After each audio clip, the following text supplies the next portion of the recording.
एक बूढ़े आदमी ने अपने पड़ोसी पर यह इल्ज़ाम लगा दिया कि वो चोर है। अब आसपास चोरियां हुई, अफवाह फैली तो पुलिस ने उसको गिरफ्तार कर लिया और जेल में डाल दिया। कुछ दिन तक केस चला, फिर उस शख्स को रिलीज़ कर दिया गया क्योंकि वो बेगुनाह था, बेकसूर था। लेकिन जैसे वो घर आया तो आसपास के लोग, जो समाज के लोग थे, उसको ताना देने लगे और उसी नज़रों से देखने लगे कि वो चोर है। जब वो परेशान हुआ तब उसने उस बूढ़े आदमी पे केस कर दिया कि इन्होंने मुझ पर झूठा इल्ज़ाम लगाया।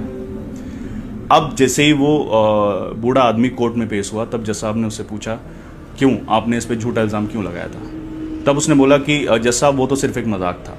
तब जज साहब ने उससे कहा कि जो भी तुमने उस पर इल्ज़ाम लगाए थे उस सबको एक पेपर पे लिखो, उस कागज़ के टुकड़े करो और जाते टाइम पूरे शहर के चौराहों पे उसको बखेरते जाना और कल इसका फैसला सुनाया जाएगा।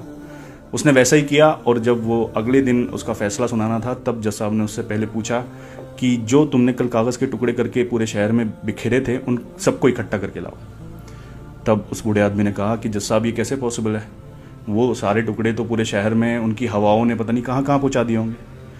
तब जज साहब ने उससे कहा, वही बात है, जब आप किसी शरीफ आदमी पर कोई इल्ज़ाम लगाते हो तो वो हवाओं में फैल जाता है और फिर इतना फैल जाता है कि वो इकट्ठा करना मुश्किल हो जाता है। किसी के भी कैरेक्टर पर, किसी की भी इज्जत पर सोच समझ कर हमें इल्ज़ाम लगाने चाहिए। हमें किसी की गलत बात पता भी है तो उसको छुपा लो, जैसे खुदा हमारी राज छुपाता है।